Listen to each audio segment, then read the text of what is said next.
திமுக பெண்களை ஏமாற்றி விட்டது.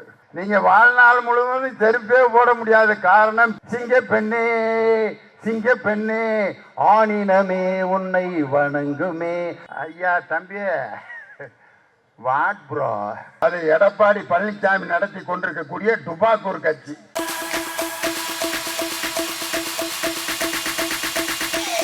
பாடநூல் வாரிய தலைவரும் மிகச்சிறந்த பேச்சாளராகிய மகளிர் பல்சர் இந்த அண்ணன் லியோனி அவர்கள்,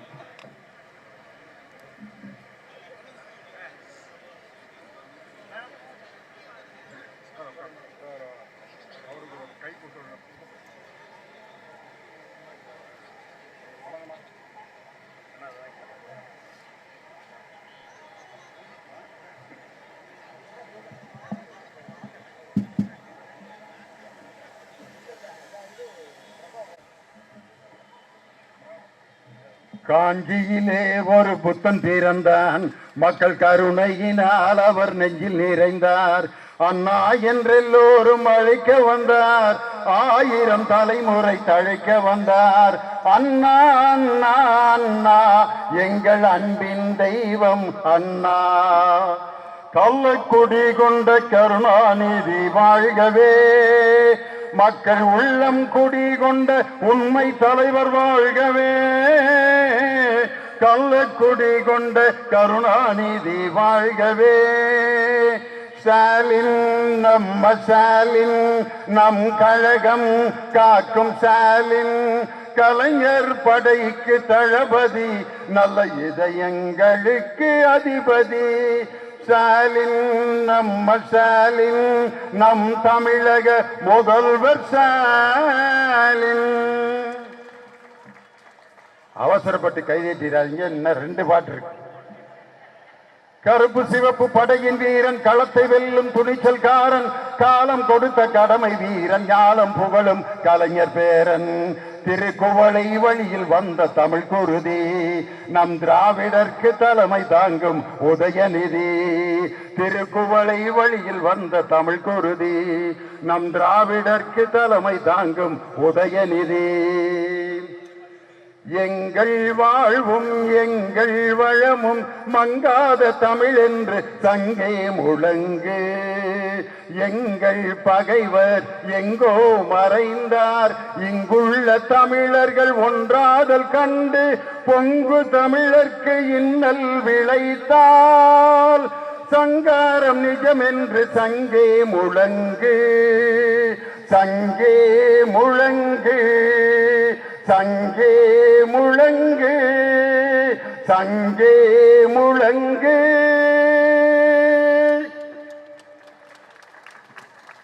வரலாற்று சிறப்பு மிக்க மொழிப்போர் தியாகி, தனது இன்னுயிரை நீத்த அந்த தியாகியினுடைய உயிர் இன்னும் இந்த பகுதியில் உலவிக் கொண்டிருக்கிறது. அந்த உயிர், மொழிக்காக உயிர் விட்ட அந்த தியாகி உயிர் விட்டதால் தான் இன்று தமிழ்நாடு என்ற பெயரும் தமிழன் என்ற பெயரும் தமிழர்களுக்கு உரிமையும் கிடைத்த அந்த மொழிப்போர் தியாகி உயிர் விட்ட விருகம்பாக்கம் பகுதியில் இந்த அற்புதமான கண்டன பொதுக்கூட்டத்தை வெற்றிகரமாக நடத்தி கொண்டிருக்கக்கூடிய, இன்று தலைமை தாங்கி இக்கூட்டத்தை சிறப்பு செய்து கொண்டிருக்கக்கூடிய அன்பு தம்பி மூர்த்தி சிறிதானாலும் கீர்த்தி பெரிதாக. சில பேர் வந்து ஆள் அந்த குட்டியா இருக்கிறத பார்த்தா இவரெல்லாம் எங்கப்பா அப்படின்னு நினைப்பாங்க. தன்னுடைய உருவம் சிறியதாக இருந்தாலும் நக்கீரனை போல் அகத்தியரை போல் தமிழுக்கு எப்படி அவர்கள் எல்லாம் குள்ளமாக இருந்து தொண்டாற்றினார்களோ அதுபோல இந்த பகுதியில் சட்டமன்ற உறுப்பினராக இருந்து மிக சிறப்பாக இந்த கூட்டத்தை ஏற்பாடு செய்து நடத்தி கொண்டிருக்கக்கூடிய அன்பு தம்பி ஏஎம்வி பிரபாகர் ராஜா அவர்களுக்கு என்னுடைய மனமார்ந்த நன்றியையும் வாழ்த்துக்களையும் சொல்லி, வரவேற்புரை ஆற்றிய கலைஞர் நகர் தெற்கு பகுதி செயலாளர் கே கண்ணன் மற்றும் கலைஞர் நகர் வடக்கு பகுதி செயலாளர் மு ராசா மற்றும் இந்த நிகழ்ச்சிகளை கலந்து கொண்டு மிக சிறப்பாக உரையாற்றி சென்றிருக்கக்கூடிய எங்கள் அன்பிற்கும் மரியாதைக்கும் உரிய அருமை அண்ணன் தனசேகரன் அவர்களுக்கும், மாண்புமிகு வணக்கத்திற்குரிய மாநகராட்சியினுடைய துணை மேயர் என்னுடைய இனிய சகோதரர் மகேஷ்குமார் அவர்களுக்கும், சட்டமன்ற உறுப்பினர் காரம்பாக்கம் கணபதி அவர்களுக்கும், இந்நிகழ்ச்சியிலே கலந்து கொண்டு சிறப்பு செய்து கொண்டிருக்கக்கூடிய பாலவாக்கம் விஸ்வநாதன் உள்ளிட்ட வாசுகி பாண்டியன் உள்ளிட்ட எல்லோருக்கும் என்னுடைய வணக்கத்தை சொல்லி, அமைச்சர் எல்லாத்து பேரையும் சொல்லிட்டாரு. நானும் திரும்ப பேரை சொல்லி மணி இப்போ 7:40 ஆகி போச்சு. அதனால் உங்கள் அனைவருக்கும் என்னுடைய பணிவான வணக்கத்தை சொல்லி, இந்த நோட்டீஸில் பேர் போட்டால் தான் கழகப்பணி ஆற்றுவேன் என்று சொல்பவன் திராவிட முன்னேற்ற கழகத்துக்காரன் அல்ல. என் பேரை ரைட்டில் போட்டான், என் போட்டாவை லெஃப்டில் போட்டான், என் போட்டாவை சின்னதாக போட்டான், என் போட்டாவை சரியாக போடல, பிரிண்ட்டு சரியில்லை அப்படின்லாம் கழகம் பண்ணுற கூட்டணி கட்சி எது என்று சொன்னால் அது எடப்பாடி பழனிசாமி நடத்தி கொண்டிருக்கக்கூடிய டுபாக்கூர் கட்சி. காரணம், இன்னைக்கு ஒவ்வொரு இடத்துலையும் நடக்கிற நிகழ்ச்சிகளில் நடந்து கொண்டிருக்கக்கூடிய சம்பவங்களை நீங்கள் பார்க்குறீங்க. மாண்புமிகு முன்னாள் பள்ளிக்கல்வித்துறை அமைச்சர் செங்கோட்டையன் கலந்து கொண்ட கூட்டத்தில் சேர தூக்கி ஒரு 20 பேர் அவரை தம்பி போப்பா அப்படின்னு நடந்துகிட்டு இருக்கு. ராஜேந்திர பாலாஜின்னு முன்னாள் பால்வளத்துறை அமைச்சர் சால்வ போட வந்தவன பலாருன்னு கன்னத்தில் விட்டு, அவன் எதுக்கு சால்வ போட வந்தான், எதுக்கு அடி வாங்கினானே தெரியாம நொந்து நூலாகி அப்படி ஒரு கூட்டம் நடந்துகிட்டு இருக்கு. இப்படியெல்லாம் கூட்டம் நடந்து கொண்டிருக்கக்கூடிய நேரத்தில் இந்த மாவட்டத்தை, தென்னை தெற்கு மாவட்டத்தை மிக சிறப்பாக வழிநடத்தி கொண்டிருக்கக்கூடிய எங்கள் அன்பிற்கும் மரியாதைக்கும் உரிய தமிழக வரலாற்றிலேயே ஒரு அமைச்சரின் திட்டத்திற்கு ஐநா சபை விருது கொடுத்திருக்கிறது என்று சொன்னால் அது எங்கள் அண்ணன் மாண்புமிகு சுகாதாரத்துறை அமைச்சர் அண்ணன் மாசு அவர்களுடைய திட்டத்திற்கு தான். இன்னைக்கு எதுக்காக இந்த கூட்டம் போட்டிருக்கோம்? நமது மாண்புமிகு மத்திய மனிதவள மேம்பாட்டுத்துறை அமைச்சர் தர்மேந்திர பிரதான் அவரை எங்களுடைய வழிகாட்டி, எங்களுக்கெல்லாம் வழிகாட்டியாக இருக்கக்கூடிய இலக்கிய அணியினுடைய புரவலர், அவர் போட்ட ரோட்டில் தான் இன்னைக்கு நாங்கள்லாம் நடந்து போயிட்டு இருக்கோம். அப்படிப்பட்ட எங்கள் அண்ணன் தஞ்சை கூத்தரசன் பேசிட்டு போயிட்டார். கூத்தரசன் அப்படிங்கிற பேரை பார்த்தோன்னா உங்களுக்கு இவருக்கு உண்மையான பேர் கூத்தரசனான்னு யோசிக்க வரும். நடராஜ்ங்கிற பேரை தான் கூத்தரசன் அப்படின்னு மாற்றிக்கிட்டார். நடனம் என்றால் கூத்து, ராஜ் என்றால் அரசன், கூத்தரசன். இது மாதிரி சமஸ்கிருதத்தில் இருந்த பெயர்களை எல்லாம் தமிழில் பெயர்களை மாற்றிய காலம் உண்டு. சூரிய நாராயண சாஸ்திரியார் அப்படிங்கிற பேரை பருதி மால் கலைஞர் அப்படின்னு மாற்றிக்கிட்டார். வேதாச்சலம் என்ற பெயர் மறைமலை அடிகள் என்று மாற்றப்பட்டது. கஜேந்திரன், கஜம் என்றால் யானை, இந்திரன் என்றால் அரசன். கஜேந்திரன் என்ற முன்னாள் திராவிட முன்னேற்ற கழக அமைச்சர் தனது பெயரை வேழவேந்தன் என்று மாற்றிக்கொண்டார். நாராயணசாமி என்று பெயரிட்டு அழைக்கப்பட்ட நாவலர் அவர்கள் தனது பெயரை நெடுஞ்செழியன் என்று மாற்றிக்கொண்டார். ராமையா என்று பெயரை தாங்கிய நமது 50 ஆண்டு கால பொதுச் செயலாளர் பேராசிரியர் அவர்கள் அன்பழகன் என்று மாற்றிக்கொண்டார். இது மாதிரி நம்ம பிள்ளைகளுக்கு நமக்கு நம்ம தான் பேர் வைக்கணும். நான் பெற்ற பிள்ளைக்கு நான் தாயா பேர் வைக்கணும். ஏன் மாநிலத்தில் இருக்கிற மக்களுக்கு என்ன கல்வி கற்றுக் கொடுக்கணும்னு எனக்கு தான் தெரியுமே ஒழிய நீ என் மாநிலத்தினுடைய கல்வியை தீர்மானிக்க கூடாது என்று முதலில் இந்தியாவிலேயே போர்க்குரல் கொடுத்த ஒரு முதலமைச்சர் முத்துவேல் கருணாநிதி ஸ்டாலின் என்ற அந்த வீர முதலமைச்சர். இன்னைக்கு பார்த்தீங்கன்னா நம்ம பிள்ளைக்கு நம்ம தான் பேர் வைக்கணும். இன்னொருத்தன்ட்ட நம்ம டிஸ்கஸ் பண்ணோம்னா பஞ்சாயத்து ஆகி போயிடும். ஒருத்தனுக்கு இப்படித்தான் ஆம்பளை பிள்ளை பிறந்திருக்கு, போய் பேர் வைக்கணும்னா அவன் பாட்டுக்கு வச்சிருந்துருக்கலாம். இவன் என்ன நினைச்சிருக்கான், எங்க தாத்தா பேரை வைக்கணும்ட்டு. எங்க தாத்தா பேரு சிவகுமார், அதனால எங்க தாத்தா பேரு சிவகுமார்னு வை அப்படின்னு கலகம். அவங்க வீட்டுக்காரம்மா அவங்க தாத்தா பேரு கிருஷ்ணசாமி, அவ சொல்லியிருக்கா எங்க தாத்தா பேர் தான் வைக்கணும், கிருஷ்ணசாமின்னு வை. 2 பேரும் கடையில பஞ்சாயத்து ஆயிடுச்சு. போய் ஒருத்தன்ட்ட பஞ்சாயத்துக்கு போயிருக்காங்க. அவன் இப்படியே பார்த்துட்டு நான் சொல்ற பேரை வைங்க, உங்க பிரச்சனை தீர்ந்துருட்டான்.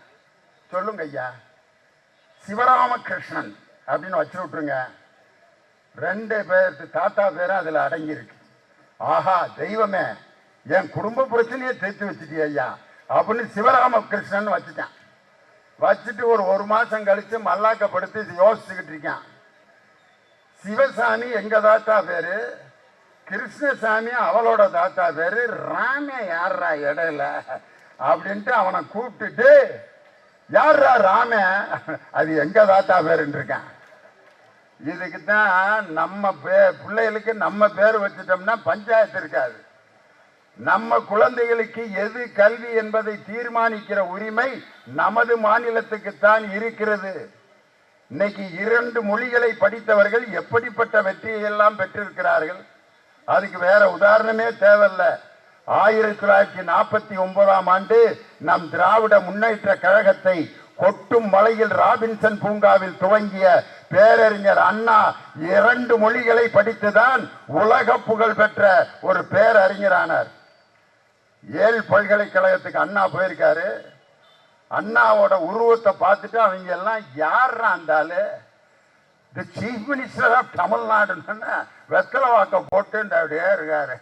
பொடி மட்டை போட்டு மூக்கெல்லாம் பொடி போட்டு அப்படியே ப்ரௌன் கலர்ல இருக்கு. சட்டை பட்டனை கூட ஒழுங்கா போடாம அந்த கோட்டு வேற போட்டு விட்டுருக்காங்க. அண்ணா உள்ளுக்கு இருக்கிற சட்டையில பட்டனை மேலையும் கீழையும் போட்டிருக்காரு. வெள்ளைக்காரங்க அந்த டை உட்பட கரெக்டா கட்டி அப்படி ஷூ போட்டு எஸ் அப்படிமா. அண்ணா அந்த கோட்டை போட்டுக்கிட்டு நடக்கவே தெரில.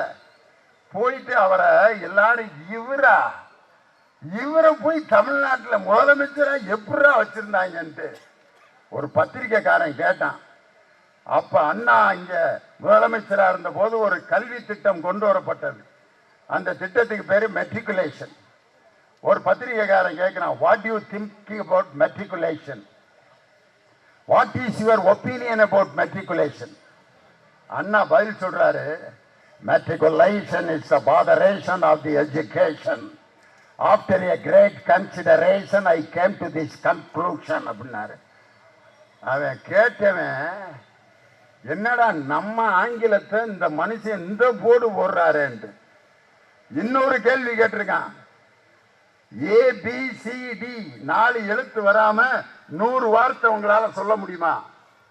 ஏபிசிடி 4 எழுத்து வரக்கூடாது, 100 வார்த்தை. அண்ணாவை டெஸ்ட் பண்றான். அண்ணா, டேக் இட் ஃப்ரம் மீ, 1 2 3 4. இதுல பூரா ஏபிசிடியே வராது. 99 வரைக்கும் சொன்னாரு. அதுல எல்லாத்துலயுமே ஏபிசிடி இல்ல. அதுக்கு அடுத்து 100ன்னு சொன்னாருன்னா டி வந்துடும். அதுல 99 மாட்டினார் அண்ணா. 100ன்னு சொல்லி மாட்டிடுவாருன்னா அண்ணா 99 அப்படின்னு அந்த பத்திரிக்கைக்காரன் எஸ் ஸ்டாப் அப்படின்னாரு.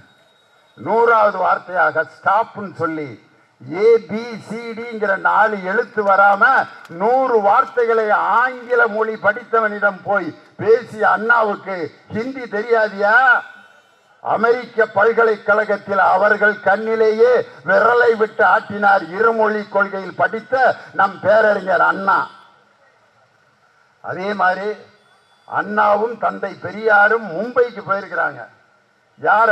முகமது அலி ஜின்னா அவர்களை திராவிட நாடு சம்பந்தமா பேசுறதுக்கு பெரியாரும் அண்ணாவும் மும்பை பாம்பேக்கு போயிருக்காங்க. அங்க தாராவி பகுதியில பெரிய கூட்டம். அந்த கூட்டத்தை பேச தலைமை தாங்க வந்திருப்பவர் யாருன்னா, இந்திய அரசியலமைப்பு சட்டத்தை உருவாக்கிய சட்ட மாமேதை அம்பேத்கர் தலைமையில அந்த கூட்டம். பெரியாரும் அண்ணாவும் அந்த கூட்டத்தில் கலந்துக்கிறாங்க. பெரியாரும் அண்ணாவும் பொது இடத்துக்கு வந்தா எப்படி தெரிவாங்கன்னா, பெரியார் நல்ல தாடி வச்சுட்டு உயரமா அப்படி ஒரு கருப்பு சட்டை போட்டு அப்படி நடந்து வருவார். அண்ணா பெரியாருடைய இடுப்புக்கு தான் இருப்பாரு. அதை பார்த்தா மந்திரவாதியும் அசிஸ்டன்ட் வர்ற மாதிரியே இருக்குமா. யாரா அந்த மந்திரவாதி ஒரு அசிஸ்டன்டோட வந்திருக்கான்ட்டு அப்படி இருக்கும் தோற்றம். அம்பேத்கர் தலைமை தாங்கிற மேடையில அண்ணாவும் பெரியார் இருக்காங்க. அப்ப அண்ணா என்ன செய்தார்னா, பெரியார் அவர்கள் பேசிய தமிழ் பேச்சை தாராவி மக்களுக்கு ஆங்கிலத்தில் மொழிபெயர்த்தார் அண்ணா. அம்பேத்கர் பேசிய ஆங்கில பேச்சை தாராவி மக்களுக்கு தமிழிலே மொழிபெயர்த்தார். இந்த 2 மொழிகளை வைத்துக் கொண்டு அம்பேத்கர் பேசியதை தாராவி மக்களுக்கு பேச்சை அதை மொழிபெயர்த்து கொடுத்த பேரறிஞர் அவர்களால் உருவாக்கப்பட்ட இயக்கம் திராவிட முன்னேற்ற கழகம். இன்னைக்கு இசைஞானி இளையராஜா போய் லண்டன்ல சிம்பொனி இசை அமைச்சிட்டு வந்திருக்காரு. இசைஞானி இளையராஜாவுக்கு ஹிந்தி தெரியுமா? தமிழ் தான். ஆனா அவர் சொல்றாரு, நான் என்ன கர்நாடக சங்கீதம் பாட்டு போட்டாலும் மக்கள் கைதட்ட மாட்டேங்கிறாங்க. வழி நெடுக காட்டு மல்லி யாரும் அத பார்க்கலையே அப்படின்னா, அட சும்மாரியா அப்படிங்கிறாங்க. ஆனா நான் பாடின இன்னொரு பாட்டை பாடினா கூட்டமே எந்திரிச்சு குட்டாட்டம் போடுறேன்.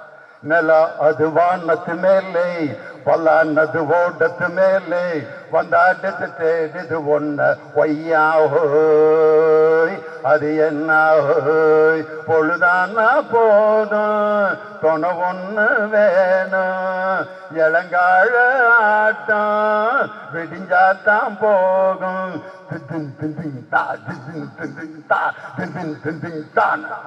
அவங்களுடைய இன்ஸ்ட்ருமெண்ட் எடுத்து அடிச்சு அப்படி ஒரு சிம்பொனி இசையை லண்டன்ல போய் இசையமைத்து லண்டன் மக்களே பாராட்டுகின்ற அளவுக்கு இசையமைத்த இசைஞானி இளையராஜாக்கு ஹிந்தி தெரியாது. அந்த இசைஞானி சிம்பொனி இசை அமைக்க போறப்ப முதலில் பாராட்டு தெரிவித்த தலைவர் நம் திராவிட மாடல் முதலமைச்சர் தளபதியார் அவர்கள். அதுக்கப்புறம் மத்திய அமைச்சர் முருகன் போய் சால்வையை போட்டு ஏற்கனவே முதலமைச்சரே போட்டு போச்சாரியா நீ எதுக்கு அங்க வந்த. அதுக்கப்புறம் அண்ணாமலை போக்குவரத்தெல்லாம் அதுக்கப்புறம் போதுங்க. என் தலைவனை பார்த்து காப்பி அடித்துக் கொண்டிருக்கக்கூடிய உங்களுக்கு தமிழ்நாட்டுக்கு நிதி தர மறுப்பதற்காக போடப்பட்ட கூட்டம் தான் இந்த கண்டன பொதுக்கூட்டம். இன்னைக்கு பாத்தீங்கன்னா அருமையான தலைமை கழகத்திலிருந்து என்ன இந்த கண்டன பொதுக்கூட்டத்தில் நம்ம பேசணுமோ அதை அற்புதமா இன்னைக்கு கொடுத்திருக்காங்க.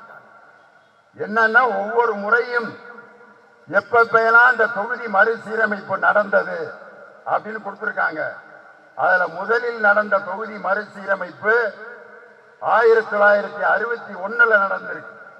அந்த 61 நடக்கும் பொழுது 6 லட்சம் பேருக்கு ஒரு எம்பி அப்படின்னு கணக்கு போட்டு 494 பேர். அதுக்கப்புறம் 1961 ஒரு கணக்கெடுப்பு நடந்திருக்கு. 7 லட்சம் பேருக்கு ஒரு எம்பிங்கிற முறையில 522. அதுக்கப்புறம் 1971 நடந்த கணக்கெடுப்புல 10 லட்சம் பேருக்கு ஒரு எம்பிங்கிற முறையில 541. இன்னைக்கு வரைக்கும் இந்த 543 தான் இன்னைக்கு 43. அதுதான் இன்னைக்கு பர்மனண்டா இருக்கு. 1976 ஆண்டு இந்திரா காந்தி அவர்கள் பிரதமரா இருக்கும் பொழுது அப்ப மக்கள் தொகை கணக்கெடுப்பு எடுக்கலாமான்னு கேட்டப்ப இந்திரா காந்தி சொல்றாங்க, இப்போதைக்கு அது வேணாம், 25 ஆண்டுகளுக்கு பிறகு அதை நடத்திக்கலாம். மக்கள் தொகை அதிகமா பெருகிருச்சு, மக்கள் தொகையை கட்டுப்படுத்துறதுக்கு இப்ப நம்ம திட்டம் போடணும் அப்படின்னு சொல்லி வந்ததுதான் குடும்ப கட்டுப்பாடு திட்டம், ஃபேமிலி பிளானிங் டிபார்ட்மெண்ட். அதுக்குன்னே ஒரு ஆபீசர், ஃபேமிலி பிளானிங் ஆபீசர் அப்படின்னு ஒருத்தரை போட்டு சிவப்பு முக்கோணம் அப்படின்னு ஒரு சின்னம் அதை போட்டு எழுதி போட்டிருப்பாங்க.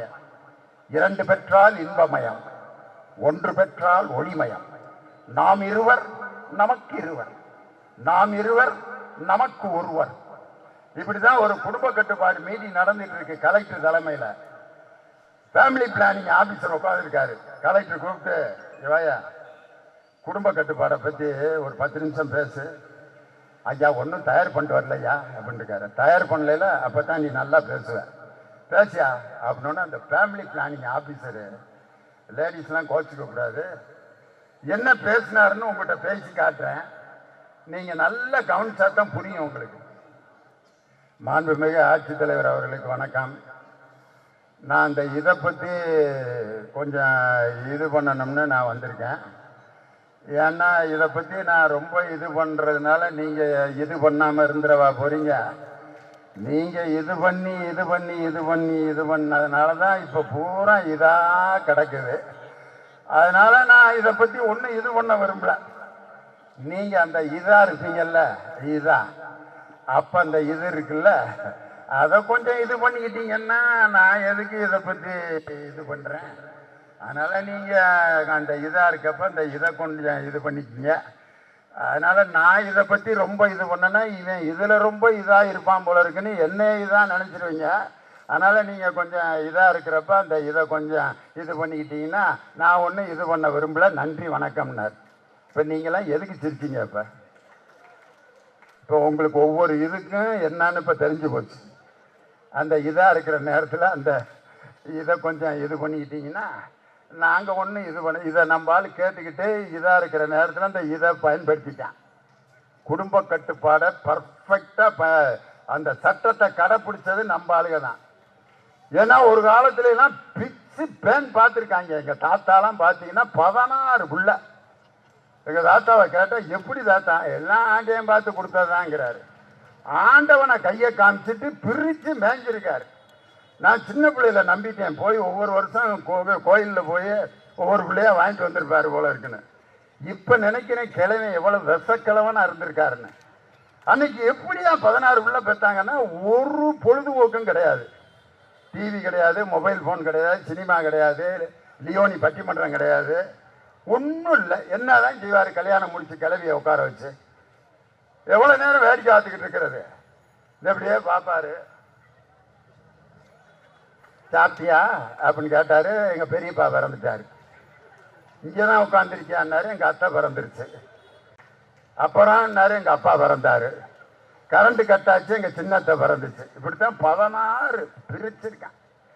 எங்கள் பாட்டியை கேட்டால் எப்படி பாட்டி 16 பிள்ளைன்னா அது சொல்லுது பூரா நான் பெற்றதுரா, என்ன கடையிலேயே அவை வாங்க முடியும்ட்டு.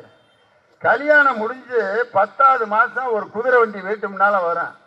கிளவியை ஏற்று வாங்க போய் பெற்றுட்டு வந்துடும். திரும்ப 10வது மாதம் அந்த குதிரை வண்டி அதுவாக வந்துடும் வீட்டுக்கு.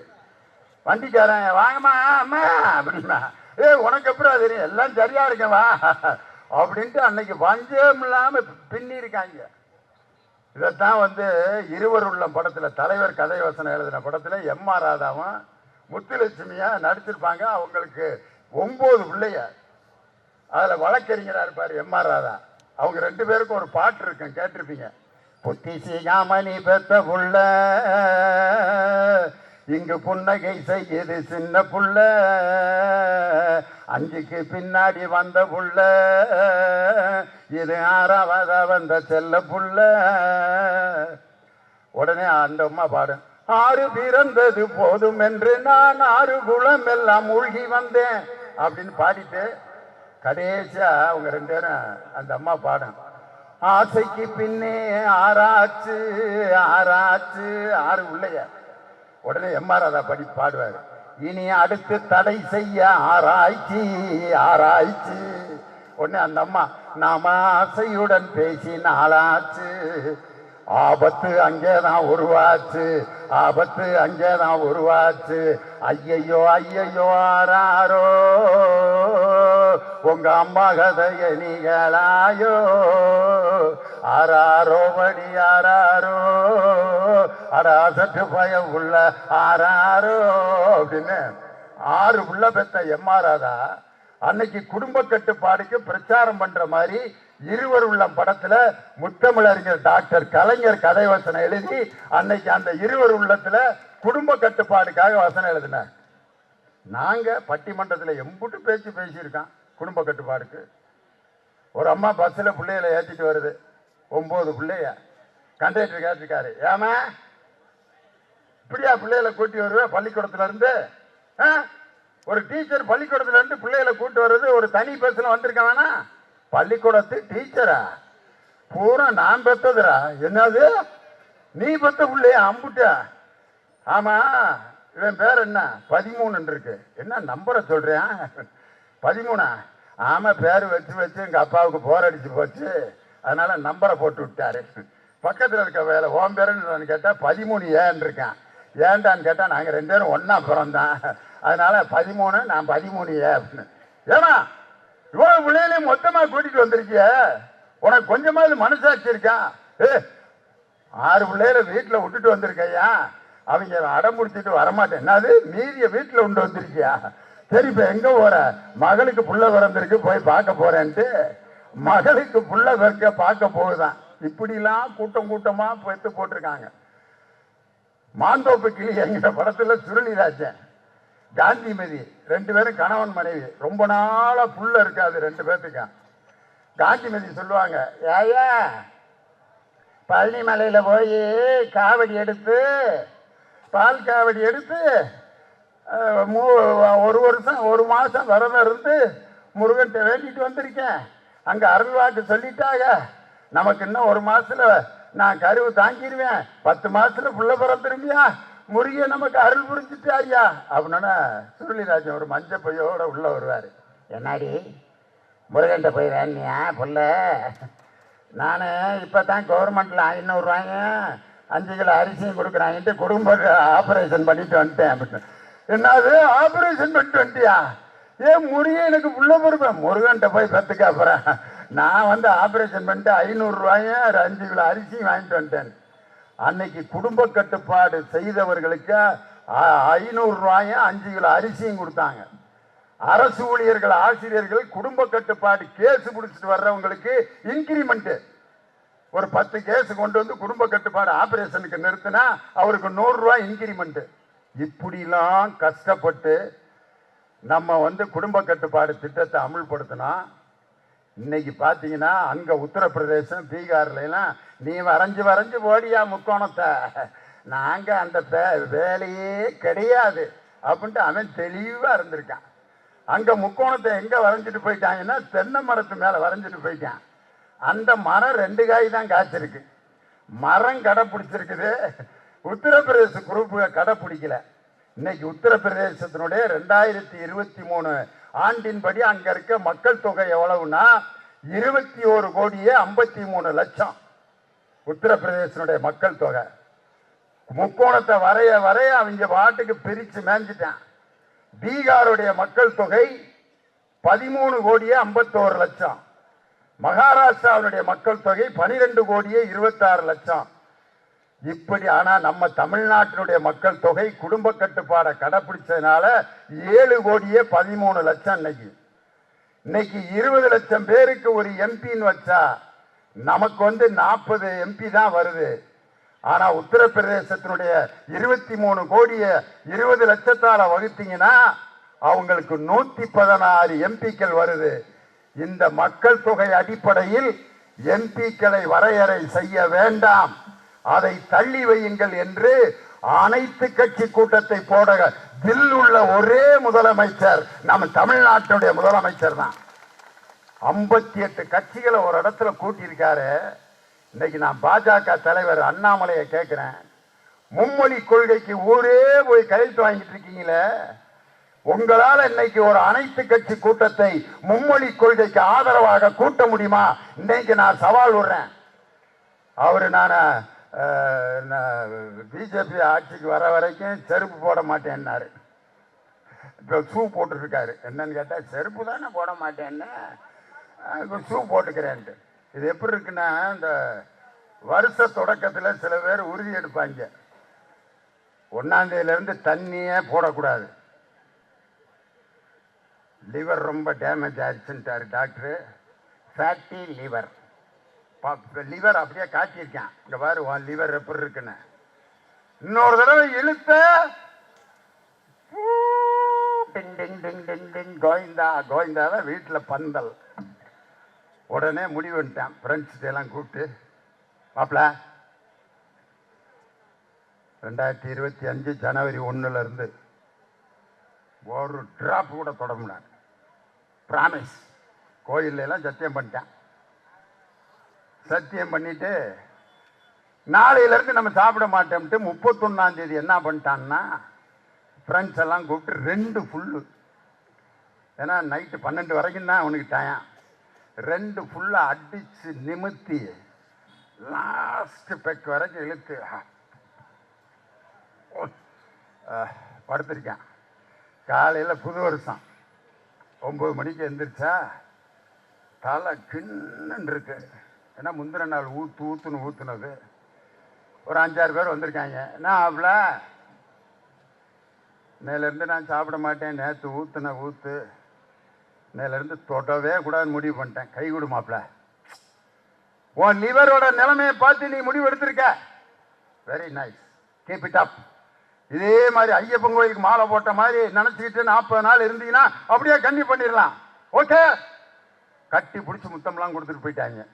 இன்னொரு குரூப் வர்றேன், நாமாம்மா டல்லா இருக்கேன், தலை என்னமோ கின்னு இருக்க மாப்பிள்ள, சாயங்காலம் ஆயிடுச்சு, இன்னும் வலி போகவே மாட்டேங்குது, என்ன வேலையும் ஓட மாட்டேங்குது, சாப்பாடு இழுக்கலை, 1ஆம் தேதி அன்னைக்கு மட்டன் குழம்பு வச்சு எல்லாம் வச்சிருக்கிறா, சாப்பிட முடியல.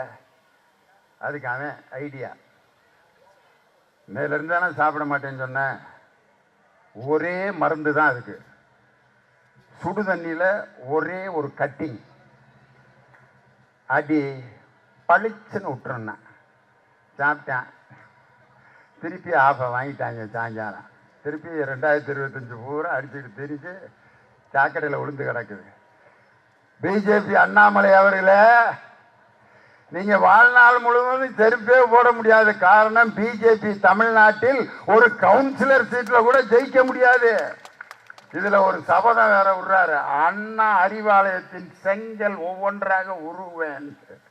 இன்னைக்கு நான் அந்த விருகம்பாக்கம் வீரமிக்க மண்ணில இருந்து சொல்றேன், அண்ணா அறிவாலயத்தில் முளைத்திருக்கும் ஒரு புல்லின் வேரை கூட உங்களால் புடுங்க முடியாத. காரணம் என்னன்னா, தொண்டர்களின் தியாகத்தாலும் உழைப்பாலும் உருவாக்கப்பட்ட ஒரு அற்புதமான ஒரு கோயில் தாயா அண்ணா அறிவாலயம்.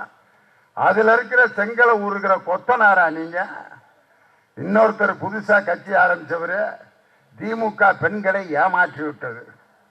ஐயோ ஐயோ,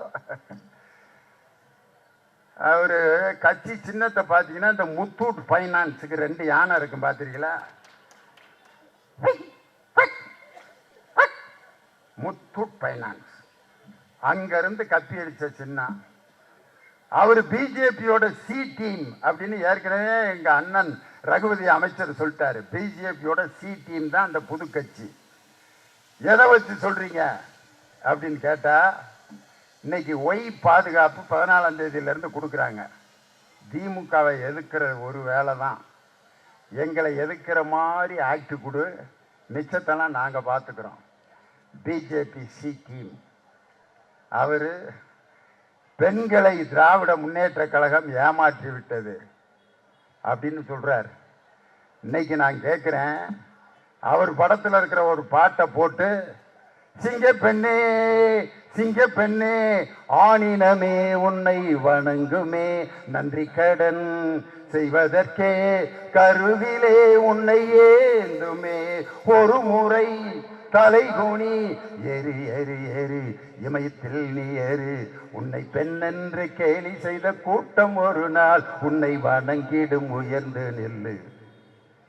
சினிமாவில் வேணா நீங்க சிங்க பெண்களை உருவாக்கலாம், ஆனால் நிஜ வாழ்க்கையில் சிங்க பெண்களை உருவாக்கிய ஆட்சி நம் திராவிட மாடல் ஆட்சி. இன்னைக்கு ஒரு ஐஜியா ஒரு அம்மா நிக்குது, அந்த ஐஜி நிக்கிறாங்க, பக்கத்தில் இருக்கிற எஸ்பிலாம் எஸ்பி டிஎஸ்பி எல்லாம் வந்து, அம்மா போ மேன் போ, எஸ் ஓகே மேடம், சரிதான் இல்லையா? இந்த சிங்க பெண்களை உருவாக்கிய ஜிஓல பெண்களும் காவல்துறையில் பங்கேற்கலாம் என்ற ஜிஓல கையெழுத்து போட்டவர் என் தானை தலைவர் டாக்டர் கலைஞர். திமுக வந்து பெண்களை ஏமாற்றுகிறதுன்னு என்ன வார்த்தையை வச்சு சொல்றாரு? ஐயோ ஐயோ ஐயா தம்பி, what bro, it is not wrong bro, it is worst bro. அவ்வளோதான், முடிஞ்சு கதை. ஒஸ்ட். காரணம் என்னன்னா, சினிமாவில் ஒரு டயலாக் பேசிட்டா, நானும் நடிச்சிருக்கேன் ஒரு படத்தில், டயலாக் வந்து சொல்லி கொடுப்பாங்க, அம்மா உங்களை பார்த்து பல ஆண்டுகள் ஆகிவிட்டது, உடனே நீங்கள் உடனே வரவும் அப்படின்னு எழுத்தாப்புல இருக்கவங்ககிட்ட சொல்லுங்க. சரிங்க அசிஸ்டன்ட் டைரக்டர், அம்மா உங்களை பார்த்து பல ஆண்டுகள் ஆகிவிட்டது, உடனே புறப்பட்டு வாருங்கள். Director cut cut cut cut cut, one more, அம்மா உங்களை பார்த்து பல ஆண்டுகள் ஆகிவிட்டது, உடனே புறப்பட்டு வாருங்கள். அப்படி சொல்லுங்க சார். சரிங்க. Start camera, rolling, action.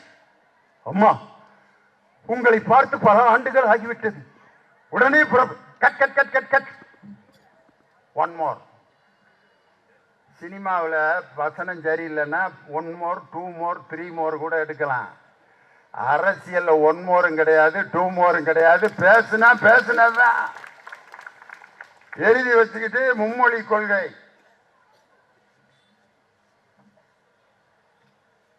Correct. நடுவில் கொஞ்சம் பக்கத்தை காணா. மும்மொழி கொள்கை, மும்மொழி கொள்கை.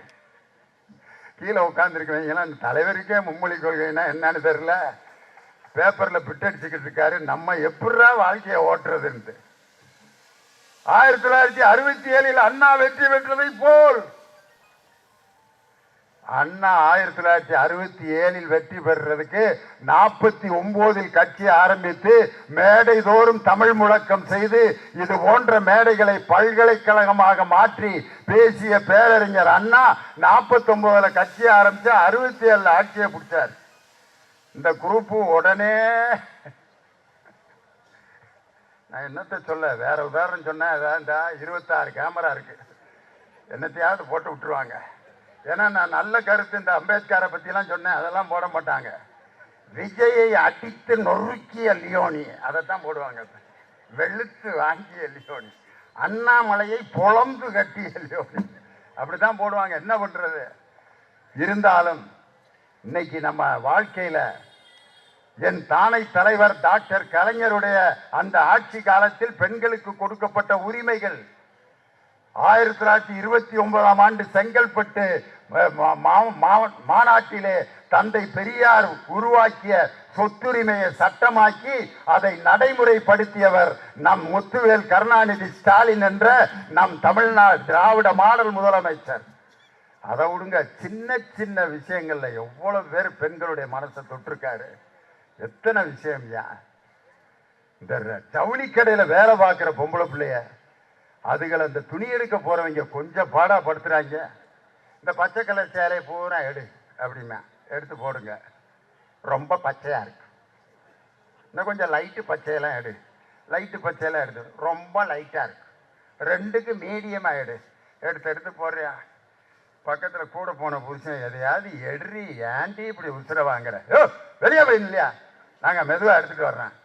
வெளியே போய் ஒரு தம்மை போட்டு வச்சுட்டு எத்தனை மணிக்கு வர போறாளோ சீலையை பூரா பார்த்து முடிச்சுட்டு அப்புறம் வந்துருச்சு அந்த அம்மா. எடுத்துட்டியா? ஒன்றும் சரியில்லை, வாங்க அடுத்த கடைக்கு போலான்னு 4 மணி நேரம் சீலை எடுத்து போடுற வரைக்கும் அந்த சகோதரி நின்று கொண்டே அந்த புடவைகளை காட்டி கொண்டிருந்தால் என் தலைவர் அந்த காட்சியை பார்த்தாரியா.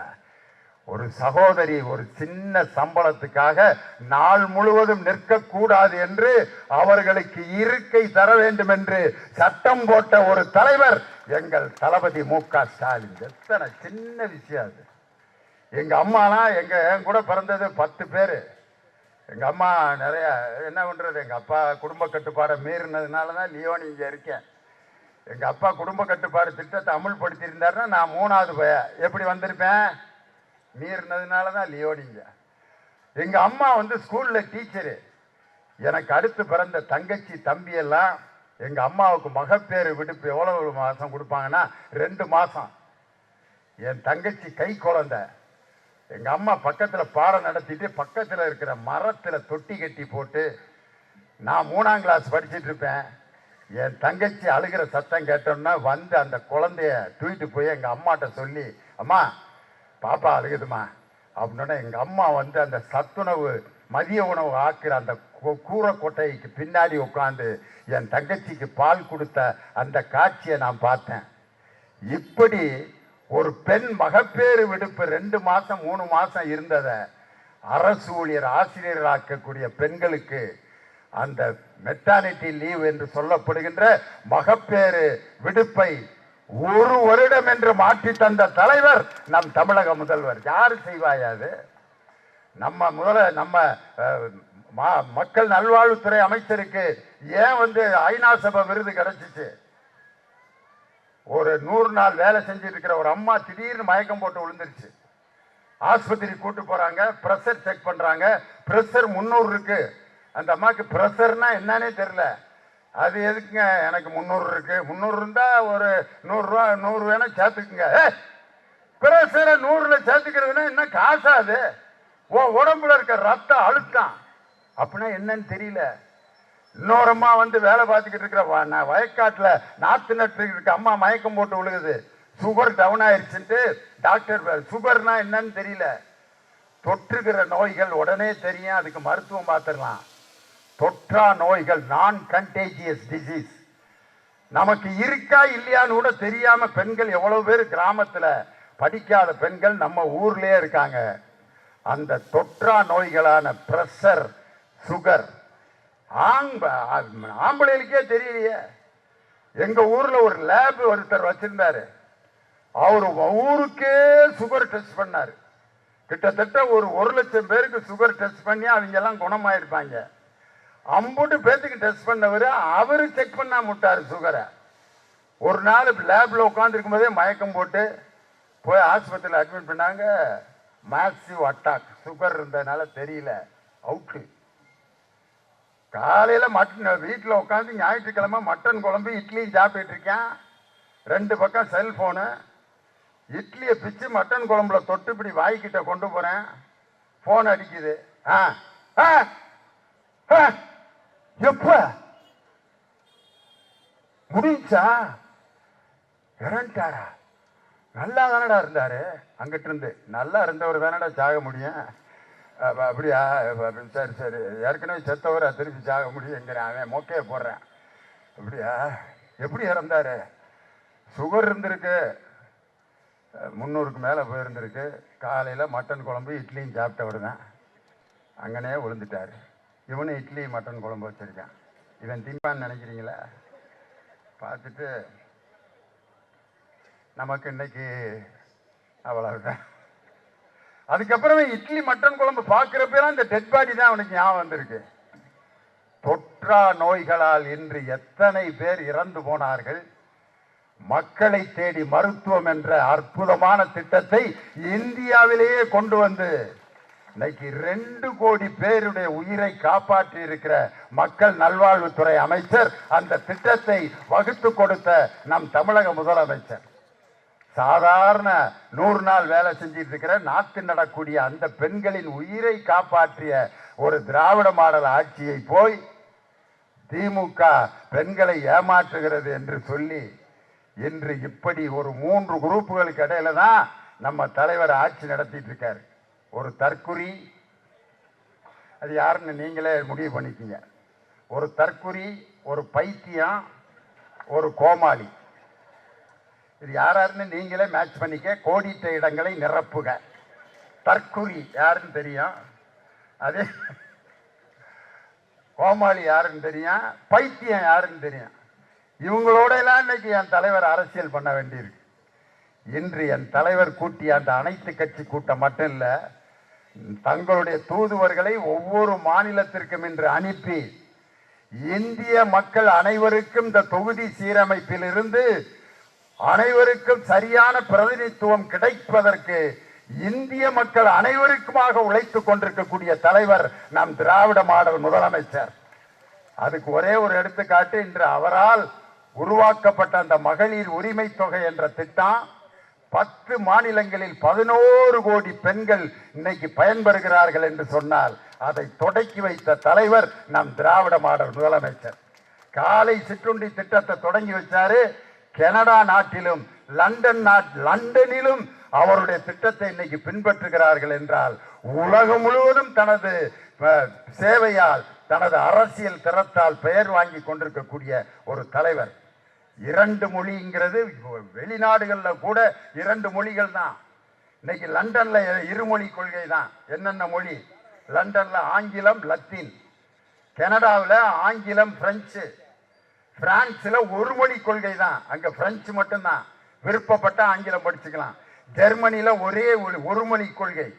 சீனால 1 மொழி கொள்கை. இன்னைக்கு பல மாநிலங்கள், இந்தி பேசும் மாநிலங்களில் இல்லாத கல்வித்தரம் நமது தமிழ்நாட்டில் தான் கல்வித்தரம் அதிகமாக இருக்கிறது. ஹிந்தி பேசும் மாநிலங்களை விட தமிழ்நாட்டினுடைய பள்ளி கல்வித்துறை நம்பர் 1 இடத்தில் இருக்கிறதுன்னு நம்ம சொல்லல. அதே மத்திய அரசின் மனிதவள மேம்பாட்டுத்துறை அறிவித்திருக்கிற அறிவிப்பில் போன மாசம் வெளியிட்ட அறிவிப்பு என்ன தெரியுங்களா? 1ஆம் கிளாஸ்ல சேர்றவங்க 10ஆம் வகுப்பு வரை முடிக்கிறவங்க இடைநிற்றல் எவ்வளவு இருந்துச்சுனாக்கா 69% இருந்திருக்கு ஆண்களில். பெண்களில் இடைநிற்ற 69% முழுசா படிக்கிறவங்க, 31% இடையில் நின்று போய்விடுகிறார்கள். பெண்களில் 52%, 48% இடையில நின்று போயிடுறாங்க. இது எப்ப? 2009 எடுக்கப்பட்ட கணக்கு. இன்னைக்கு 2024 அந்த இடைநிற்றல் 69% என்பது 100% மாறி இடைநிற்றலே இல்லாத மாநிலம் என்று தமிழ்நாட்டை இன்று பள்ளி கல்வித்துறை உயர்த்தி காட்டி இருக்கிறது. 1ஆம் வகுப்புல சேர்ற குழந்தை 10ஆம் வகுப்பு வரைக்கும் 100% 10ஆம் வகுப்பு முடிக்கிறாங்க. அப்படிங்கிற இலக்கை எட்டிய ஒரே மாநிலம் இந்தியாவில் தமிழ்நாடு மட்டும்தான்.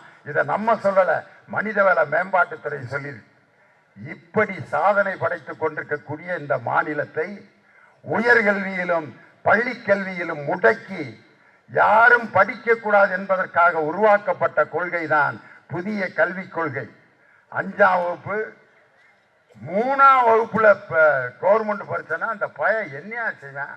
3ஆம் வகுப்பு படிக்கிற 8 வயசு பையன், அவனுக்கு டவுசரே ஒழுங்கா போட தெரியாது. அவனுக்கு டவுசர் அவங்க அம்மா போட்டுத்தான் சட்டை பட்டெல்லாம் போட்டு விட்டு சாப்பாடு ஊட்டிக்கிட்டு இருக்குது. இன்னைக்கு அவனுக்கு போய் கவர்மெண்ட் பரீட்சை வச்சா அவன் என்னத்துக்கு ஆவான்? 3ஆம் வகுப்புல கவர்மெண்ட் பரீட்சை, 5ஆம் வகுப்புல கவர்மெண்ட் பரீட்சை, 8ஆம் வகுப்புல கவர்மெண்ட் பரீட்சை, 3 பரீட்சையில 3/4 பேர் காலியாகி அம்புட்டு பையனும் அந்த விஸ்வகர்மா தொழில குலக்கல்வி திட்டத்தில் சேர்த்துட்டு தமிழ்நாடு கல்வியில் முன்னேறிவிடக் கூடாது என்பதற்காக செய்யும் சதி திட்டத்தை முறியடிக்கும் போர்படை தளபதி நம் திராவிட மாடல் முதலமைச்சரின் கரத்தை வலுப்படுத்த மும்மொழி கொள்கை திட்டத்தை ஏற்க மாட்டோம். தேசிய கல்விக் கொள்கையை ஏற்க மாட்டோம்.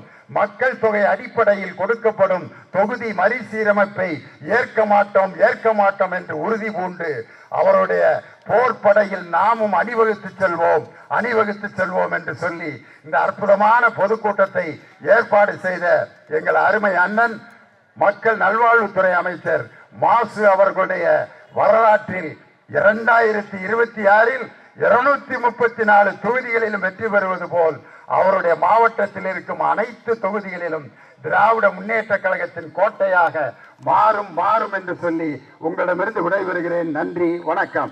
டாக்டர் கலைஞர், திராவிட முன்னேற்ற கழகம், தமிழக முதல்வர் தளபதி ஸ்டாலின், இளைய தலைவர் உதயநிதி ஸ்டாலின், துணை முதல்வர் உதயநிதி ஸ்டாலின்,